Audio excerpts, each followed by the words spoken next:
Near mint condition, the home of collected editions. That cover's so awesome. Absolute format is the best way to own this store. Time to empty those wallets and fill those shelves.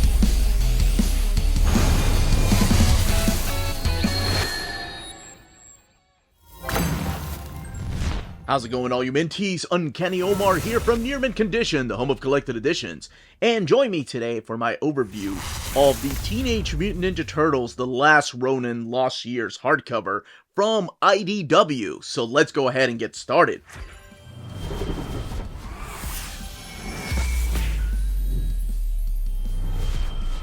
And welcome back, everybody. So, before getting started, I do want to thank the folks at IDW for sending us a copy of this hardcover. Now, this hardcover is already available everywhere, so Direct Market and Book Market. Wherever you buy your books, this is already available. And I wanted to go ahead and compare it to the size of the original Last Ronin hardcover. Now, this isn't a director's cut, this is just the original, but you can see it's the same dimensions. And now taking a look at the spines together, Teenage Mutant Ninja Turtles, The Last Ronin, just up a little bit. The Lost Years, and then the IDW logo.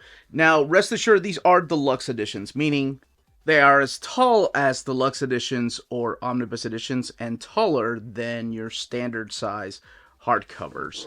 So I did want to let people know just how big these books are. Obviously not as thick as the omnibus edition.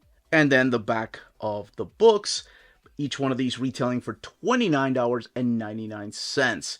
Now, they both don't have a dust jacket, and they are just art on board, and they do have flat spines.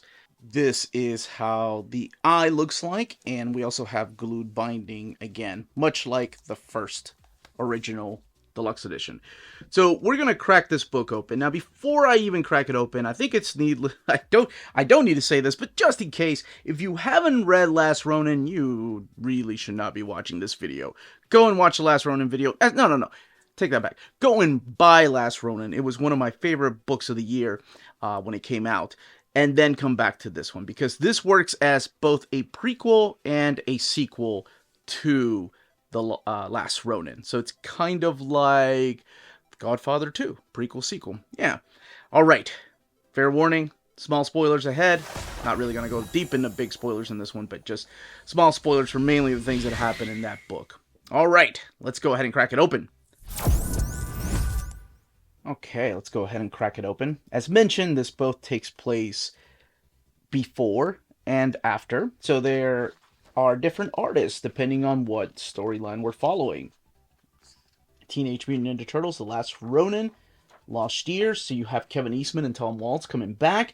The then chapters are done by Cels Gallant and Maria Keene. And then the now chapters are done by Ben Bishop, and Splinter's Journal are done by Kevin Eastman. Of course, he co-created the Turtles with Peter Laird. And Luis Antonio Delgado does the coloring and lettering by Sean Lee. So those are your main creators behind this particular book. So as I mentioned, there is the then and the now. Now taking place after the events of the Last Ronin. Hard not to call it the Lost Ronin whenever we're calling this the Last Ronin Lost Years. So what's collected in here, first of all? This collects the Lost Years 1 through 5, plus the TMNT Lost Day Special. And what this does is, whenever you're reading The Last Ronin, and you find out that The Last Ronin is Michelangelo, his entire family has been killed, so he goes on a revenge journey. The one remaining member of the Foot Clan, and that is Oroku Hiroto, because he kinda has blamed him for everything that has happened to his brothers, to his friends.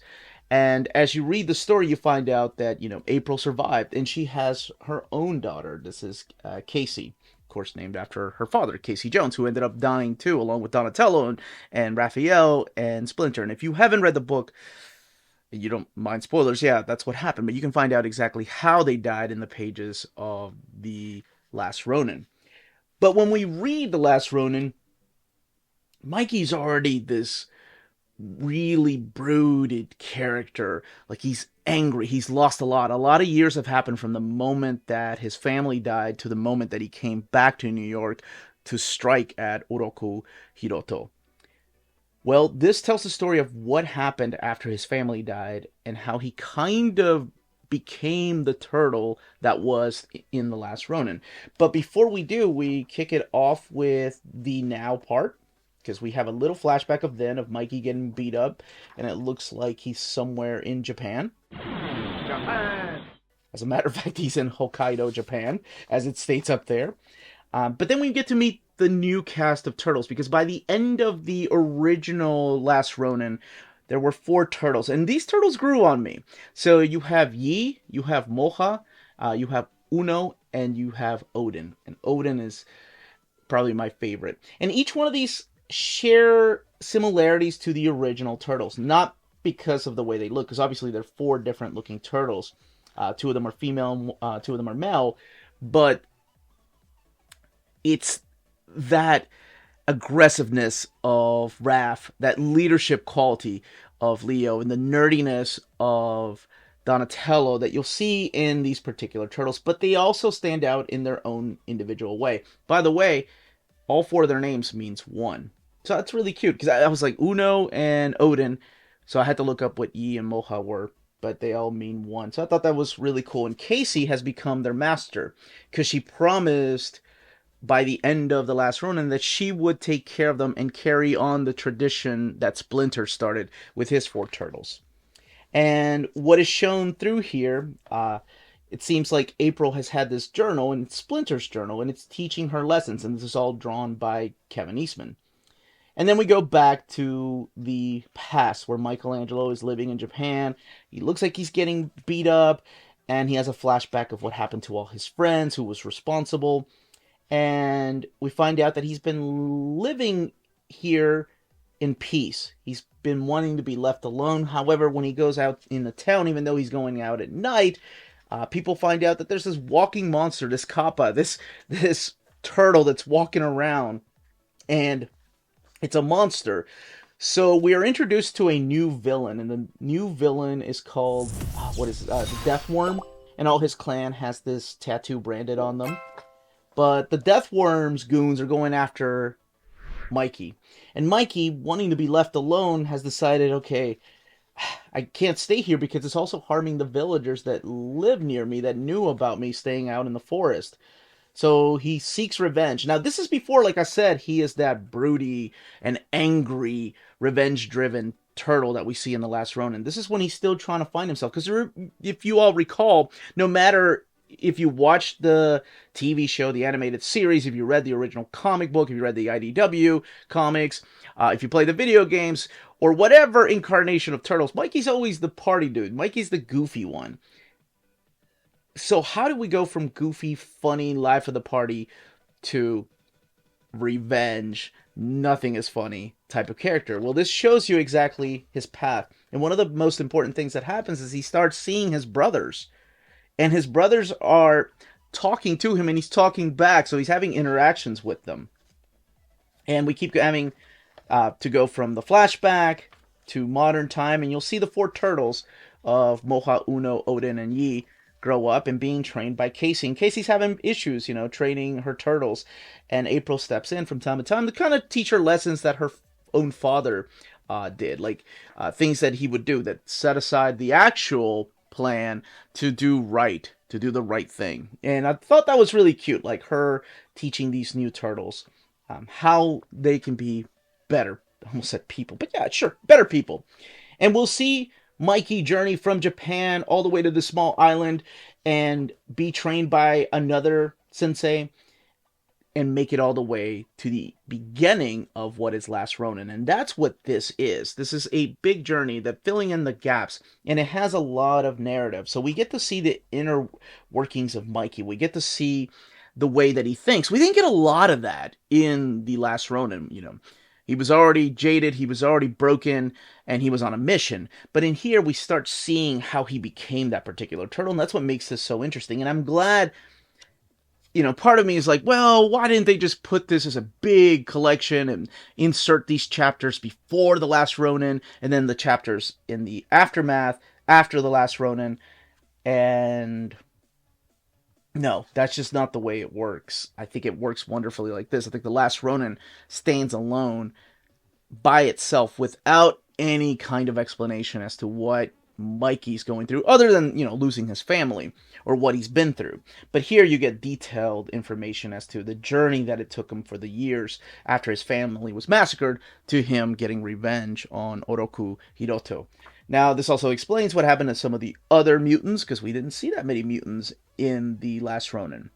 But honestly, that's all I will say. It was a good read. It was a nice return to this particular world. Here, let's look at the extras in the back. So we do have some covers here. This is Kevin Eastman and Ben Bishop. And I believe there is an ongoing series that is going to be coming out too. I made this all part of the spoilers because I figured these extras might spoil who the last Ronin is. And we get the new Turtles on the covers. It's cute. And there's April. And then The Last Ronin right here by Kevin Eastman and Ben Bishop. I don't think that's all of the variants. I'm assuming the variants will probably be collected in another hardcover collection. 208 pages, and the book retails for $29.99. We looked at the binding already. The paper stock is printed in this thick, glossy paper. It does try to shut on you a little bit, kind of like the original, but I think the more you crack that glue, the less it will do that. But that, as they say, is The Last Ronin, Lost Years. If you're interested in purchasing this hardcover, don't forget to check out our sponsors. If you're in Europe and you're interested in buying these books, definitely check out Walt's Comic Shop in Berlin, Germany. They have the cheapest pre-order prices, flat shipping rate of €12 for all EU countries, emails answered within 24 hours, waltscomicshop.com, and you can use the code nearmintcondition at checkout and get free shipping for all EU countries with your first order over €40. That's Walt's Comic Shop, your reliable source for omnis and premium collected editions in Europe. Ding! CheapGraphicNovels.com, your online home for graphic novels and collected editions up to 50% off cover price. They have excellent shipping and prompt and helpful service. Check out their bargain deals for up to 90% off cover price. And don't forget, the CGN also takes pre-orders. That way you don't miss out on the hottest releases. And they are currently running a special promotion for you Minties. If you're a first-time customer, after receiving your order confirmation email, reply back to that email and let them know Near Mint Condition sent you their way. They will then apply a free shipping promotional credit to your next order in the US. Cheap Graphic Novels, your source for the hottest books with the kind of deep discount, quality shipping, and customer service that will keep you coming back for more. And that was the content, the page count, and build of this book. Let me know in the comments down below if you are picking it up, if you were a huge fan of The Last Ronin and you want to know more about that particular era, or if you've never read it, I strongly suggest reading that before reading this, or if you want to see all of The Last Ronin miniseries and specials whenever they're done, come out in a big oversized hardcover. If you have any questions, leave them down below. Don't forget to smash that like button, subscribe, and ring that bell for notifications. Everyone stay healthy and safe out there. Much love.